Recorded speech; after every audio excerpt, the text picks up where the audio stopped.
Welcome to the Raised with Jesus podcast, 10 minutes of a day with life with Jesus meets yours. We've got your daily Bible reading for June 27th, 2019, looking at 1 Corinthians chapter 9. Paul writes, Am I not free? Am I not an apostle? Have I not seen Jesus our Lord? Are you not my work in the Lord? If I am not apostle to others, yet at least I am to you. For you are the seal of my apostleship in the Lord. This is my defense to those who examine me. Do we not have a right to eat and to drink? Do we not have a right to take along a wife who is a believer, as the rest of the apostles do, and the brothers of the Lord and Cephas? Or are Barnabas and I the only ones who have no right to be spared from manual labor? What soldier ever serves at his own expense? Who plants a vineyard and does not eat some of its fruit? Or who takes care of a flock and does not drink milk from the flock? Am I saying this just from a human point of view? Doesn't the law also say this? Yes, it is written in the law of Moses, You shall not muzzle an ox while it is treading out the grain. Is God really concerned about oxen, or does he say this entirely for our sake? Yes, it was written for our sake, because the plowman ought to plow in hope, and the thresher ought to thresh in hope of getting a share. If we sowed spiritual seed for your good, is it too much if we reap material benefits from you? If others have some right to make this claim on you, don't we even more? But we did not use this right. Instead, we endure everything so as to not cause any hindrance for the gospel of Christ. Do you not know that those who work in the temple eat food from the temple, and those who attend to the altar receive a portion from what is on the altar? In the same way, the Lord commanded that those who preach the gospel are to receive their living from the gospel, but I have used none of these things. We'll pause there for today and take the second half of 1 Corinthians 9 tomorrow. So last chapter, Paul really introduced the theme and the idea of Christian freedom, that Christian freedom acts in love, and that Christian freedom acts for the good of others. And then Chapter 9 here, he takes up the question of, is he free to receive compensation for his preaching, and is he free to have the Corinthians support him in his ministry? And he begins with a number of questions, but I think perhaps in the background is the ongoing understanding that these people in Corinth don't have their heads in the right place. They, even back to chapter 1, chapter 2, they talk about the divisions in the church as though whoever it was who brought the gospel to them makes them a better or a worse Christian, a greater or lesser Christian. Their head isn't in the right place. And so when Paul talks to them here, he begins with some opening questions, like rhetorical questions that very obviously have an answer. First of all, the first set of questions in verse 1, am I not free? Am I not an apostle? Have I not seen Jesus our Lord? Are you not my work in the Lord? And what he says here is that obviously, the Corinthian church is proof of his apostleship. They're all believers because God used Paul to bring the gospel of Jesus to them. And so yes, he is an apostle, and yes, he is all these things. And this entire opening section really is a commentary on the last verse of chapter 8, verse 13. Therefore, if food causes my brother to sin, I will never eat meat again, so that I do not cause my brother to sin. And in these first verses of chapter 9, Paul says that he is as free as anybody, and he has rights of a special kind of apostle, authenticated by his own history. He had seen Jesus, and he'll get to that again in chapter 15. And by the existence of the apostolic church which his ministry had produced.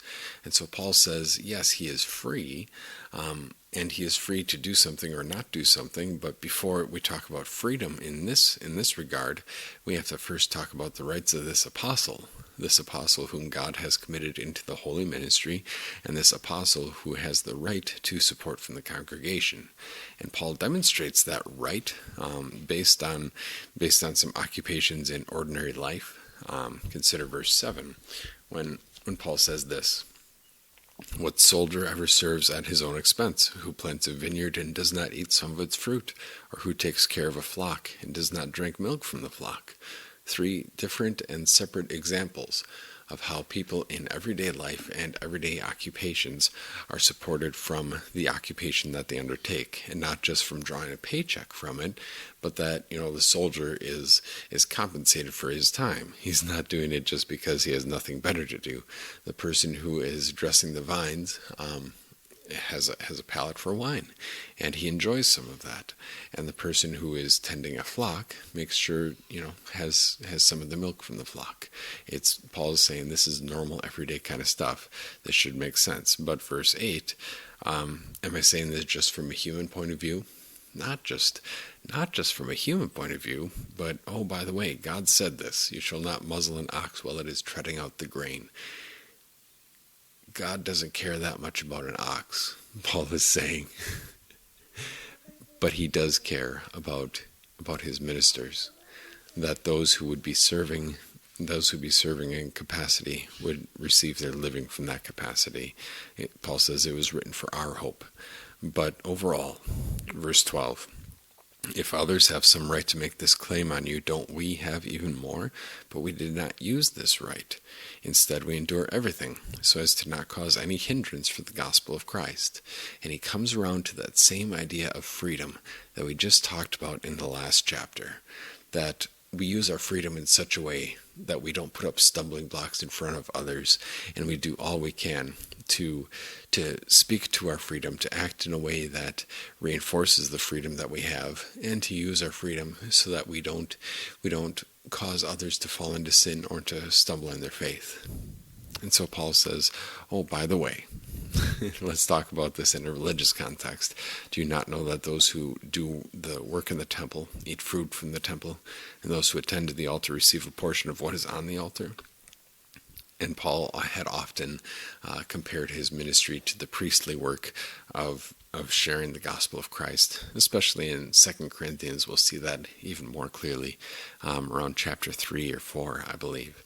And what he's talking about here, verse 14, in the same way the Lord has commanded that those who preach the gospel are to receive their living from the gospel.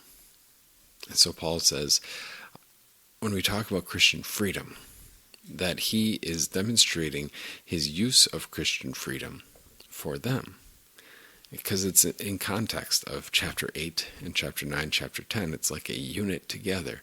Paul says, when we talk about Christian freedom, consider me as an example, that he as an apostle, he as a public minister of the word, has every access to and every right to support from them, both from a worldly perspective, because, look at the farmer, the shepherd, the soldier, and from a spiritual perspective, consider the ox who is treading out the grain, and as well as among all the other apostles, consider, Simon Peter is bringing his wife along, and the congregation supporting the both of them in their daily living.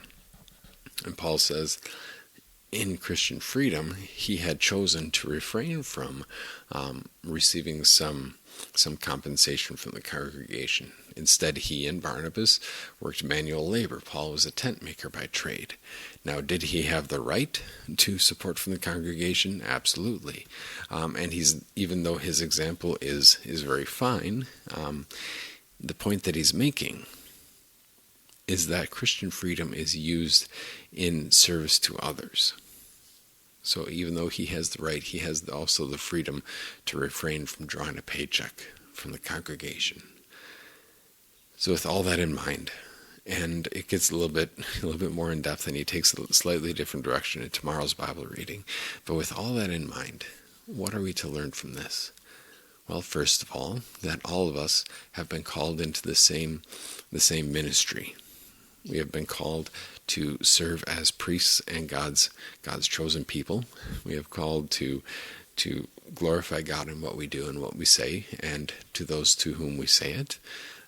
But some of us, like your pastor, you've called me here to serve you publicly, to exercise the keys, that is, to declare forgiveness and non-forgiveness on your behalf, to publicly preach the word and administer the sacraments. And it's a privilege that I obviously consider a very high privilege. especially considering what Paul says here. And it's a wonderful thing.